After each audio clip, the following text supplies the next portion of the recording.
Welcome to this Maximum Pixelation iOS video review of Drive on Moscow. Drive on Moscow is the second release in a series by Shenandoah Studio. The first was Battle of the Bulge, which was released, well, not really sure, at least a year ago, I believe. Battle of the Bulge, in my opinion, was the first legitimate war game to appear on the iOS. There's plenty of other games out there that are like Risk or maybe even a little bit more strategic, but Battle of the Bulge is the first real war game for war gamers. So, Drive on Moscow continues that trend. Let's take a look at what you get with this really great app. So, the extras here is just going to give you some leaderboards, so I can look at the leaderboards and see scores from my friends. Tom Chick, spending way too much time on this game.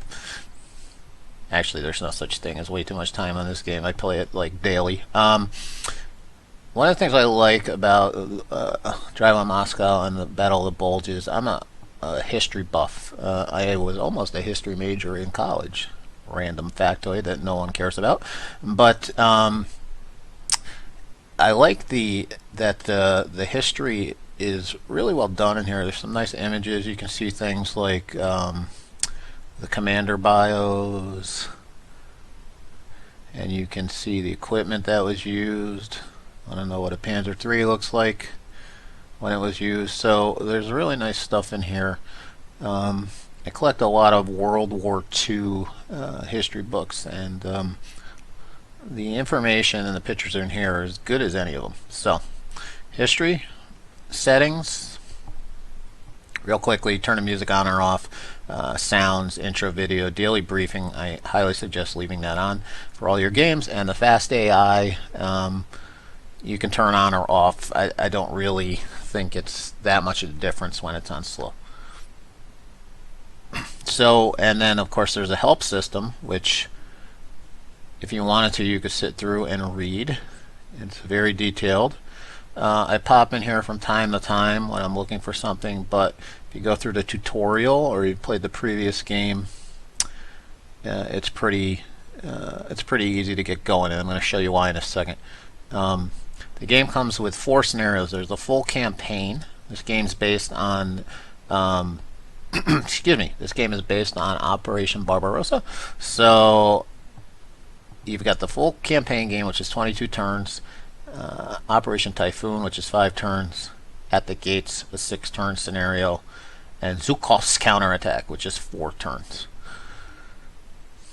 Okay, so that's the help section. Why don't you need the help section? The first time you enter the game, you're going to encounter this screen, which is called the basics. And for those of you who are impatient and want to get playing right away, you can just pretty much take a look and go through here. It covers everything. You can go next. You can see it goes over the different types of units available to each side, what the symbols mean on the chits, the terrain,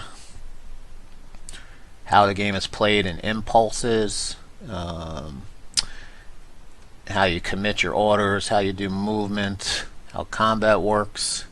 So if you just want to get the basics and just jump in and get going, you've got that going for you. It was a nice screen, and I think it's well done. Then there's the tutorial. So I'm not going to spend a lot of time in the tutorial, but the tutorial will take you through pretty much everything you need to know to play the game. If I was just to keep clicking and doing what they told me to do, I could get through this tutorial probably in 5 to 10 minutes. When I say clicking and do what they tell me to do, that means without reading, kind of like I'm doing now. When you first play the tutorial, it's more than likely going to take you, best guess is 20 to 30 minutes of time to go through it, but it's well worth it, and you can play right away after you're done. So the tutorial will take you through everything: how to commit a turn, show you combat.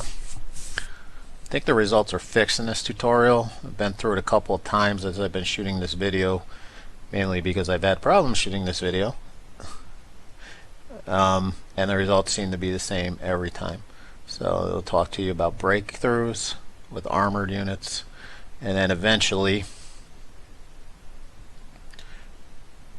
you're going to get into the pause menu, which is really what I'm trying to, or I should say the game menu, which is really what I'm trying to get to here, just to show you real quickly. So the tutorial is well done.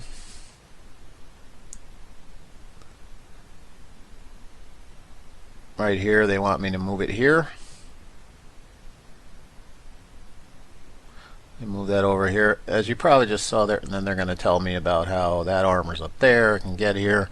So besides just teaching you how to play the game, there's some strategy involved as well. Now they want me to select one of these guys. And you can see I can zoom out to this level, or as far in as that. Here they're talking about a river crossing, but there's another way to get this guy over here, because he's going to shoot right and then up. Again, they're going to have me commit. There's going to be another combat. So, tutorial is well done. Soviets are going to retreat. So as you can see, been going a good few minutes here with me just kind of brushing through the turns. So this menu up here is really where I wanted to get to. So what they're going to do here is, well, they're going to talk to me about some stuff, then they're going to have me hit the briefing tab, then they're going to walk me through this, which I'll show you again in a few minutes here. So unfortunately, I've got to kind of bounce through this before I can exit out, because there's certain spots you get to in this tutorial where you can't bring up the menu and get out of here. But you won't really be trying to get out of here like I am when you're doing this. So I'm going to go to the main menu.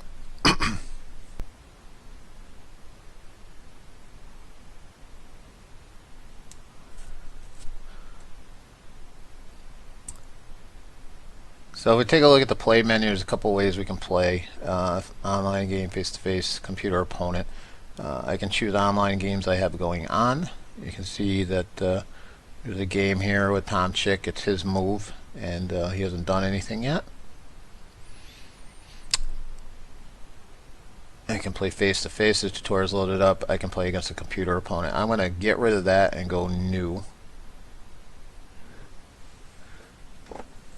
And basically it's telling me starting a new game will discard the old game, blah blah blah blah blah. I'm going to go ahead and do that. I'm going to select the Operation Typhoon scenario. I'm going to play as the Axis. Hit play.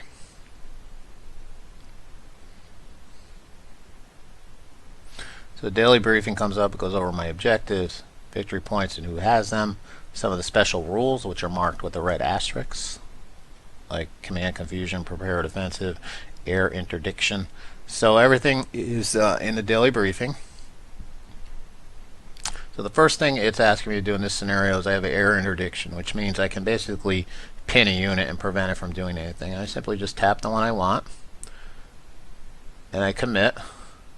And now I enter my prepared offensive, which is another special rule, which is basically it's going to allow me to activate a space with some units. We're going to go ahead and pick this one and launch a prepared offensive. So I'm going to take these 3 units and hopefully do some damage to those infantry. Not faring as well as I would have hoped. Actually, not at all. I was hoping to run those out of there. That was prepared offensive 1. You're going to get 3. You can't do the same thing again. You might notice that those 3 are grayed out. So I'm going to go over here. I like to get this space, giving away my secrets to my online opponents, because it opens up a nice alleyway up towards Moscow and some of the more some of the better victory point spaces, but the Soviets get reinforcements, so it doesn't last long. All right, last prepared offensive. As you can see, I like to go with my armor and take out spots I know I can, which is why I'm surprised I didn't get that first spot.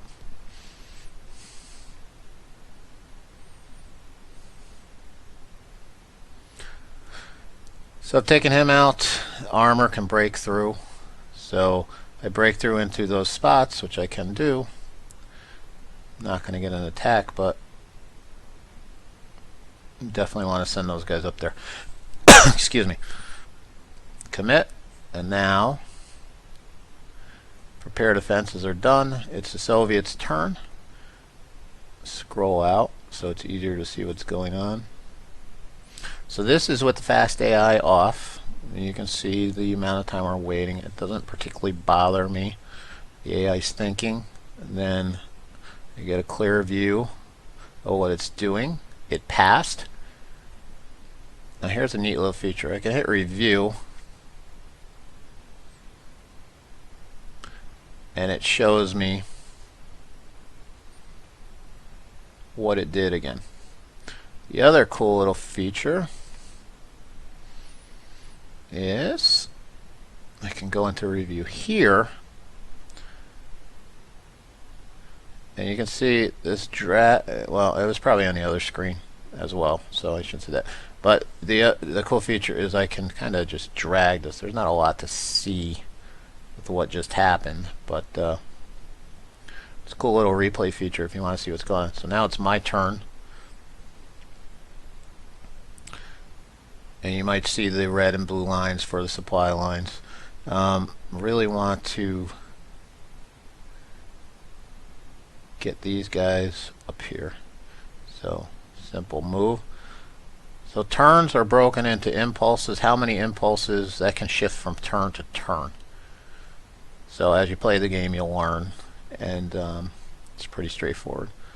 So this is a game of Drive on Moscow. I really like it. I really like the last game. A little late on this review simply because I was at Board Game Geek Con and then it was Thanksgiving. I'm going to go ahead and jump out of here. Excellent game. I know I talked to the designer down at BGG Con, and I know the third one is well underway, and that takes place in the North African front, I believe. I'm really looking forward to that because that's a campaign area, I guess, or theater of World War II that I have a lot of interest in. So I'm looking forward to that one. And if you haven't played Battle of the Bulge, I definitely suggest picking that up as well. It's also available now to be played on your iPhone. Bulges, so that's a Battle of the Bulges, so that's a another benefit of it.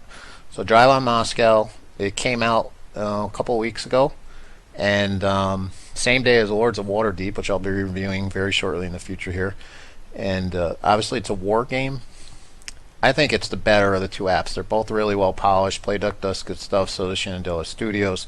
But for a war gamer like myself, I'm going to prefer that over a Euro. So take what I'm saying with a little bit of bias. But really enjoy this game, and I highly recommend checking it out. So that is Drive on Moscow. Thumbs up from me.